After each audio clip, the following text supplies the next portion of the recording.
Hello. Welcome to, well, just me getting ready again. Today is my son's leavers play. So he's leaving primary school. I think that's elementary school for any of my American people. So yeah, he's got a play. They're doing High School Musical. And I already watched, there was one on Tuesday and I watched that one, and then I'm going again to this one, and then there's one this evening as well, and I'll be there as well. He wanted me at all of them. So today I am actually going to answer a question that came into my inbox yesterday, which is super cool. So obviously, if you have a question that you want me to answer, you can email me too. So the question was, how do I stop myself from getting so attached to somebody new? And this one is something that happens so often that a lot of the people that I work with have this same problem, where I kind of say to them, well, how long was it before they moved in? And they're like, 2 weeks.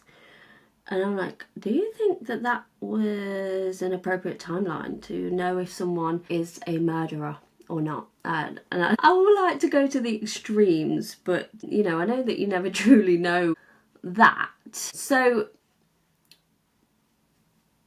one of the key things here is that actually being super fast is a tactic. So a tactic for a lot of people that are ultimately, they end up being controlling, they end up being coercive, they end up manipulating people. One of their tactics is to move super, super quick. And part of the reason is because it's,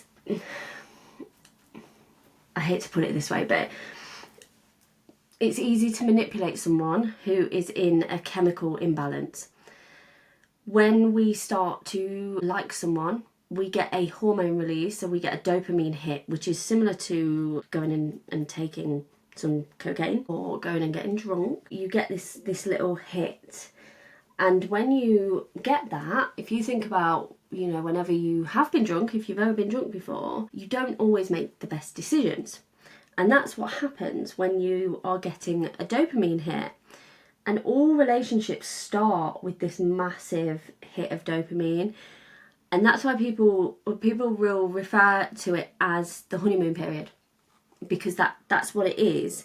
Because you are essentially high during that time. Obviously, there will be people that disagree with me on this one, but go do the research. That's what it says. So it's a tactic, and I talk about this in my red flag toolkit, because moving fast is a real indicator that is a red flag. But a lot of people kind of get caught up in the moment, and I know I've been there, caught up in the moment. My ex-husband, actually, he came and stayed over maybe, well, it wasn't even a date. Like, we didn't go on a date, but maybe like the third time that I met him, he came and stayed over, and he never left. So yeah, so I get it, and I was so caught up in it, but I didn't have good decision making skills at that time. And so when I work with clients who say this, and certainly when we do, when I've done my year-long mentorships before, we will actually set up a timeline of what we think is appropriate.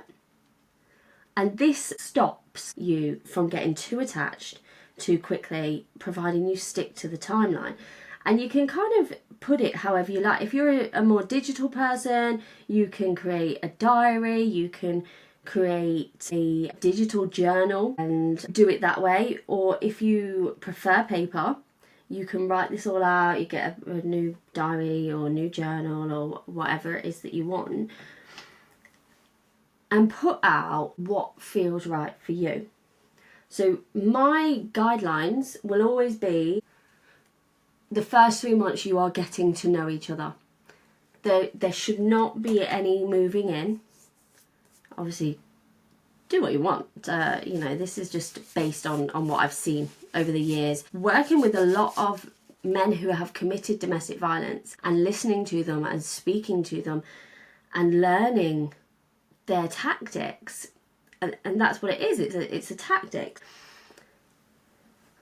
You need to stick to your boundaries to stop yourself from getting so attached, so that you then don't get hurt if this person isn't the right person for you.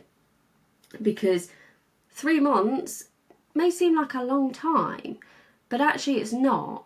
And if after those 3 months you've got to know this person, you realise, they're not the person for me, at least you are not then wasting another 6 months, a year, 2 years. Most people, when they are in toxic relationships, I think their average is 3 years before they realise, this, you know, I'm done now.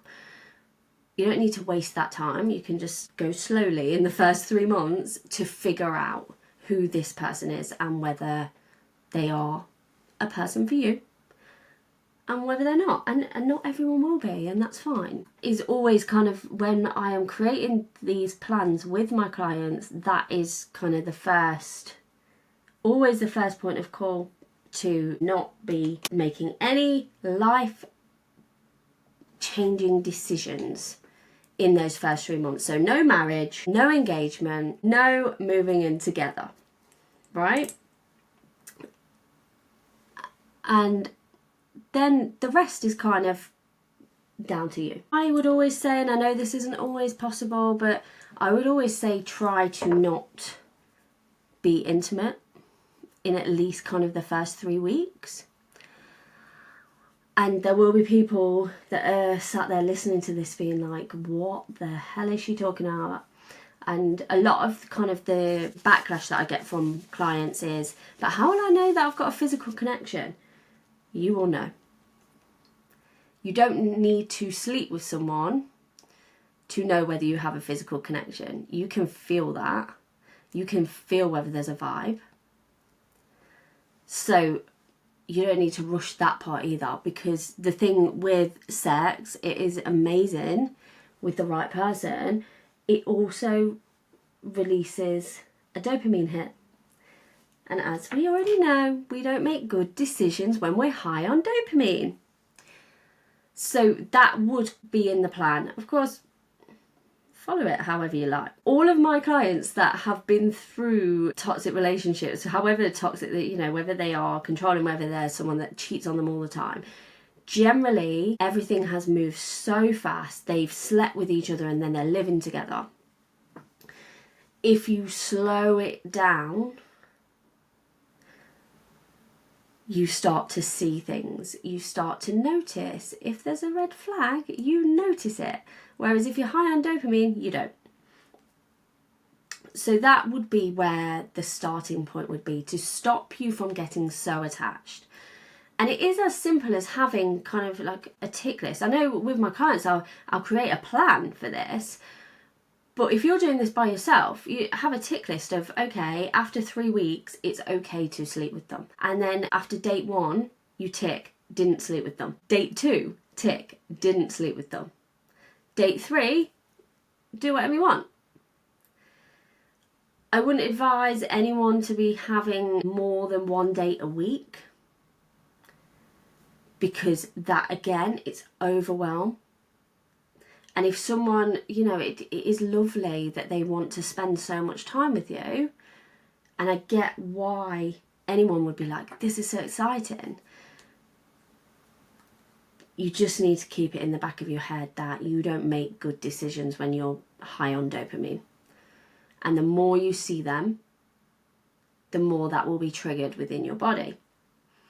And if you've still kind of got a nervous system dating problem whereby you are hurt from previous relationships, your childhood, and you haven't got over that, it's so easy to fall into this nervous system dating trap where you rush everything and then you find yourself back with someone that is very similar to your ex, or someone that is very similar to your father, your mother.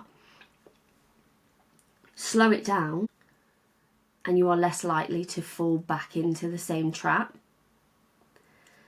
And then you can obviously then start to pinpoint, you know, when do you think is appropriate to get engaged?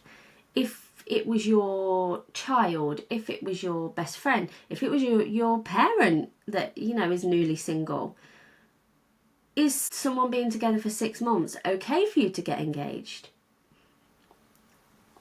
What is your opinion on that? When we're living in it, we tend to change our opinions on things because we don't, you know, we get caught up in the excitement. If someone proposed to you that you really like, you get caught up, oh, lovely wedding dress. You know, I love a wedding. Everyone loves weddings, so people get caught up in that. But if you got it in your baseline of actually how long, you know, if it was my child, if they got engaged after a year, would I be concerned about that? If it was my niece or nephew, if it was my mum, my dad, would I be concerned about that?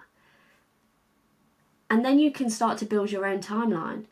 And if you just look at the people around you that you love and decide whether you'd be concerned about certain things, then that's you knowing what your baseline is. And it is as simple as that. The major kind of hurdles of a relationship that everyone goes kind of full pelt into, someone's staying over at your house. You know, you've heard my 3-week rule. You don't have to follow it. But what I can tell you is that the clients that do follow it, it works. It works for me. It stops you from falling so deeply in. And obviously this was a question into my inbox, so there are lots of people that are, well, at least one person, but I know that this comes up over and over again when I jump on one-to-ones. I rush into everything so quickly, and how do I stop that from happening? And it is simple as you setting your boundaries, but you need to notice it beforehand. Not, I'm in the thick of this and I really like this person, oh, I need to start creating boundaries now because I think I'm getting in too deep. Have that beforehand. So then if you have a visual aid of after 3 months, right, it's okay, we can start having these discussions, we can see where we're going, do I like this person? Up until you've got that, you know, visual, it can be just a simple tick list. Don't start moving any further forward. And it's surprising how just having something as simple as a tick list stops my clients from moving too fast. Obviously there's also me that, you know, they jump on a call and they're like, Sam, I slept with him. And I'm like, okay, let's talk about that. But it happens. But it is less likely to happen if you have some accountability of not moving too fast, of not falling too deep, of actually getting to know someone well enough to decide, is this someone that I want to stay with? So that is my tips. And yeah, tell me if that's you. Move too fast. Let me know. I can help. And also, if you have your own questions that you want me to answer, then email me, drop in the comments. I will make you a video. Speak to you tomorrow.